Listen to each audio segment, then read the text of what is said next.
Imagine getting into your vehicle, turning the key, or pressing the start button, and expecting the engine to start or to come into life instantly. Most of us do this every day without thinking about what happens behind the scenes. However, starting a vehicle and keeping it running requires a coordinated process involving several electrical components working together.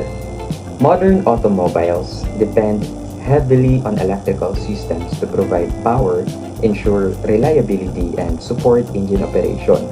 Among these systems, two of the most essential are the starting system and the charging system. The starting system provides the initial force needed to crank and start the engine, while the charging system continuously supplies electrical power and restores the energy used during starting. Although they perform different functions, these systems are closely connected. One cannot effectively operate without the support of the other. Understanding how they work helps us appreciate the technology that allows vehicles to start smoothly and operate efficiently every day. With that, let us now begin our discussion of the starting system and the charging system. Vehicles rely on several electrical systems to perform their functions. Among the most important are the starting system and the charging system. The starting system is responsible for cranking the engine and initiating vehicle operation.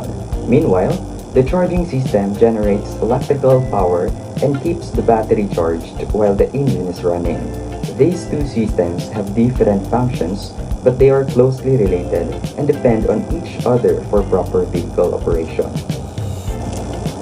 Automotive electrical systems convert and manage electrical energy to operate various vehicle components. The battery stores electrical energy. The starting system uses this stored energy to crank the engine. Once the engine starts, the charging system takes over the generating electricity and recharging the battery. This continuous cycle ensures that electrical power is always available whenever the vehicle is used.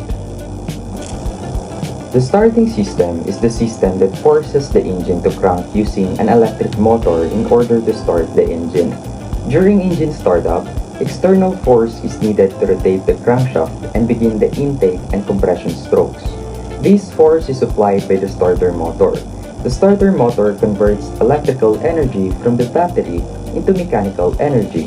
Without the starting system, the engine cannot begin its operating cycle on its own. So the main components of the starting system include the battery, ignition switch, starter motor, solenoid switch, pinion gear, ring gear, and the overrunning clutch. The battery supplies the electrical energy. The ignition switch activates the system. The solenoid acts as a heavy-duty electrical switch. The starter motor generates rotational force. The pinion gear engages with the ring gear to rotate the engine crankshaft. The overrunning clutch protects the starter motor after the engine starts. So each component has a specific role in ensuring smooth engine starting. So this time, let us now examine the current flow. When ignition switch is turned to the start position, electrical current flows from the battery to the pull-in coil and hold-in coil of the solenoid switch. The magnetic field produced pulls the plunger forward. As the plunger moves, the pinion gear engages with the engine's ring gear. At the same time, the solenoid closes the main contacts. A large current then flows directly from the battery to the starter motor. The starter motor rotates the transverse torque through the pinion gear to the flywheel. This cranks the engine until combustion begins. Each component has a specific role in ensuring smooth engine starting. The operation of the starting system can be divided into two stages. First is the starting engine. When the ignition switch is turned to start, current flows to the starter motor. The pinion gear meshes with the ring gear. The starter motor rotates the cranks and the engine. Second is after the engine starts. Once combustion begins, the driver releases the ignition switch. The current to the starter motor stops. The pinion gear returns to its original position. The overrunning clutch prevents the running engine from driving the starter motor at excessive speed. This protects the starter motor from damage. So now, an interesting question is, can a vehicle still function if the starting system is broken? The answer depends on the situation. If the starting system fails before the engine starts, the engine usually cannot run normally. As a result, the vehicle cannot start using the ignition key. However, in some vehicles with manual transmissions, push starting or bump starting may be possible. In this method, the vehicle is pushed until it gains speed. When a gear is engaged and a clutch is released, the movement of the wheels can rotate the engine and initiate combustion. If successful, the engine may start without using the starter motor. Once the engine is already running, the starting system is no longer actively needed. The engine continues operating through combustion. At this stage, the charging system becomes more important because it supplies electricity to vehicle electrical components and recharges the battery.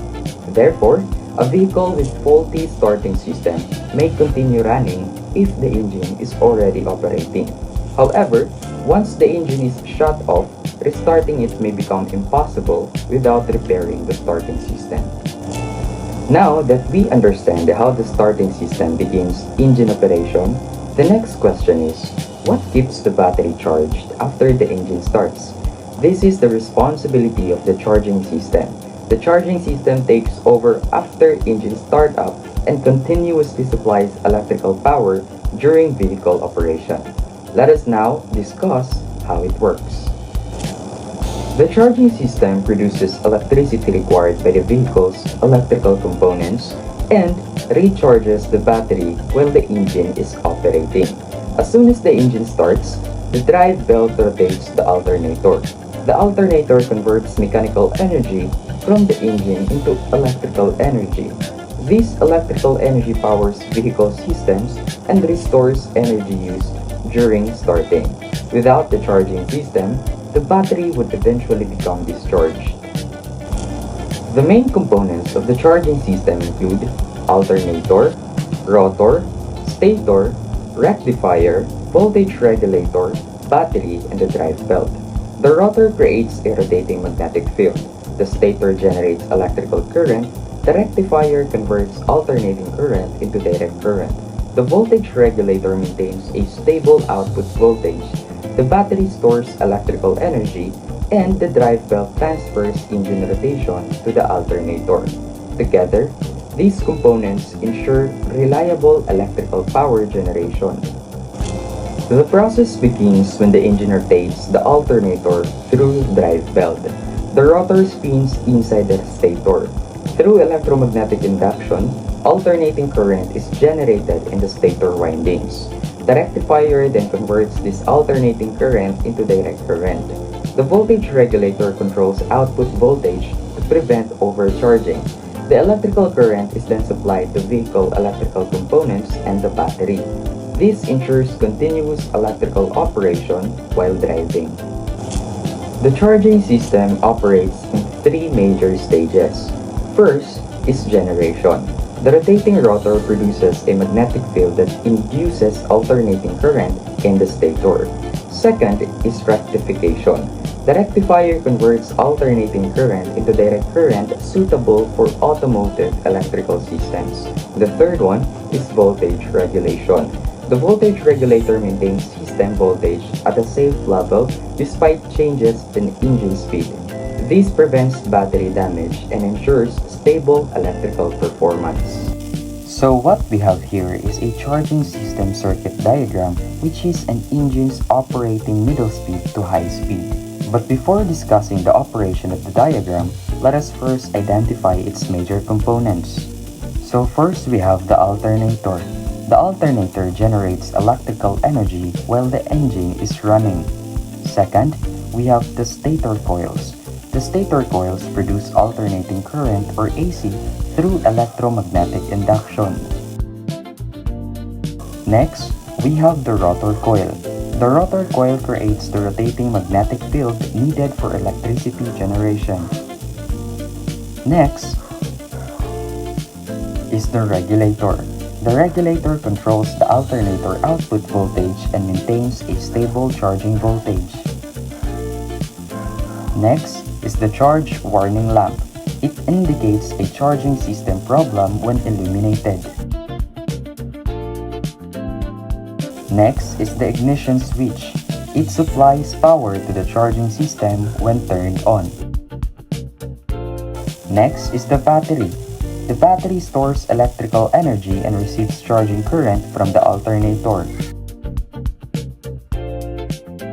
Next is the fusible link and the fuse. It protects the electrical circuit from excessive current. And lastly, the load. It represents the vehicle's electrical devices and accessories that consume power. So this time, let us discuss the function of the diagram. This diagram illustrates the operation of the charging system when the engine is running at the middle speed to high speed. When the engine rotates the alternator through the drive belt, the rotor coil produces a magnetic field. As the rotor spins inside the stator coils, electrical energy is generated in the form of alternating current. The generated AC then passes through the alternator's rectifier section where it is converted into direct current. Since automotive electrical systems operate using DC, this conversion is necessary before the electricity can be used by the vehicle. The voltage regulator continuously monitors the charging voltage and controls the current flowing through the rotor coil. This ensures that the charging voltage remains stable and prevents overcharging of the battery, especially when the engine speed increases. This regulated electrical current then flows through the terminal D, passes through the fusible link, and is supplied to both the battery and the vehicle's electrical loads. As a result, the battery is charged while electrical components continue to receive power. The charge warning lamp serves as an indicator of charging system performance. Under normal charging conditions, the lamp remains off. If the alternator stops generating electricity or a charging fault occurs, the lamp illuminates to alert the driver of a possible problem.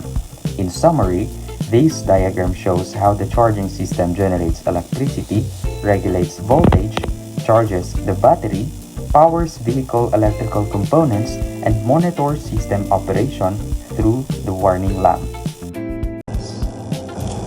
The starting system and charging system work as partners. The battery provides power to the starter motor for engine cranking. Once the engine starts, the alternator begins producing electricity. The charging system then replenishes the battery energy used during starting. In simple terms, the starting system uses battery power to start the engine. The charging system restores that power afterward. Without the starting system, starting becomes difficult. Without the charging system, the battery eventually becomes depleted. Both systems are essential for reliable vehicle operation. So now, the key findings for discussion are: starting system initiates engine operation. The starter motor converts electrical energy into mechanical energy. The charging system generates electricity during engine operation. The alternator converts mechanical energy into electrical energy. The voltage regulator prevents overcharging, so both systems work together to maintain vehicle functionality. And a vehicle may continue running with a faulty starting system if engine is already running, but restarting may be difficult. To conclude, the starting system and charging systems are two of the most important electrical systems in an automobile. The starting system enables the engine to begin operation. The charging system maintains electrical power and recharges the battery while the engine is running. Although they perform different functions, they are closely connected. The starting system depends on power, while the charging system restores the battery's energy. Understanding these systems help us appreciate how vehicles start, operate, and remain reliable.